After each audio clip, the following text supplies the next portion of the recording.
नमस्कार, let's cook with जेडीमध्ये मी तुमचं खूप खूप स्वागत करत आहे. तर आज मी बनवणार आहे मस्त अशी मूग डाळ घालून केलेली शेपूची भाजी.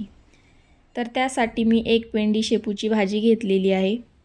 ती आता चांगली निवडून घेणार आहे. तर असे जाडसर देठ आहेत ते काढून टाकायचे आहेत आणि थोडेसे कोवळे देठ आपण इथे घेणार आहोत. तर अशाप्रमाणे मी संपूर्ण भाजी इथे साफ करून घेतलेली आहे. तर ही भाजी आपल्याला स्वच्छ 2 ते 3 पाण्याने धुवून घ्यायची आहे आणि त्यानंतर बारीक कट करून घ्यायची आहे. तर शेपूच्या भाजीला थोडासा उग्रवास असतो, त्यामुळे बऱ्याच जणांना ही भाजी खायला आवडत नाही. परंतु जर का अशी मूग डाळ घालून तुम्ही ही भाजी केली तर अतिशय चविष्ट लागते आणि न खाणारे देखील आवडीने खातील.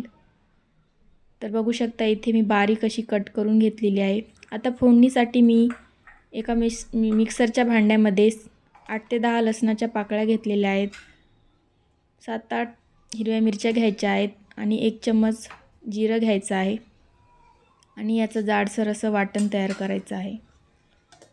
अगदी कमी साहित्यात भरपूर अशी चविष्ट भाजी बनते.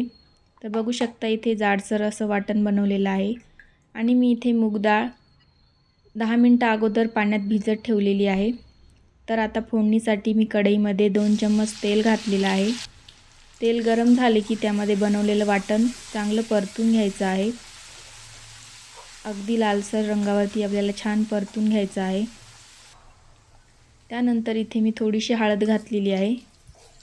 तीसुद्धा चांगली मिक्स करून घ्यायची आणि त्यानंतर इथे भिजवलेली मूग डाळ यामध्ये घालून घ्यायची आहे आणि मिक्स करायचं आहे. तर इथे मी टरफलावाली मूग डाळ घेतलेली आहे, यामुळे अजूनच भाजीची चव वाढते. आणि इथे मी थोडंसं पाणी घातलेलं आहे अगदी डाळ शिजण्यापुरतं. 1 ते 2 मिनटं आपण डाळ पाण्यामध्ये शिजवून घेतल्यानंतर त्यामध्ये आता संपूर्ण भाजी मी इथे टाकून घेतलेली आहे आणि भाजी टाकून परत एकदा आपल्याला चांगलं मिक्स करून घ्यायचं आहे. खायला अगदी चविष्ट अशी ही भाजी बनते. नक्की अशाप्रमाणे करून बघा. तर इथे मी संपूर्ण भाजी मिक्स करून घेतलेली आहे. आता त्यामध्ये चवीपुरतं मीठ घालायचे आणि बघू शकता भाजीचं देखील इथे पाणी सुटलेलं आहे, त्यामुळे खूप जास्त पाणी घालायचं नाही आहे. आता संपूर्ण पाणी आटेपर्यंत आपल्याला छान अशी भाजी शिजवून घ्यायची आहे. तर इथे बघू शकता डाळ देखील छान शिजलेली आहे. खूप जास्त गाळ अशी शिजवायची नाही आहे. तर इथे मस्त अशी गरमागरम आपली शेपूची भाजी बनवून तयार आहे. तर ही भाजी तुम्ही भाकरीसोबत, चपातीसोबत खाऊ शकता. अतिशय छान अशी लागते.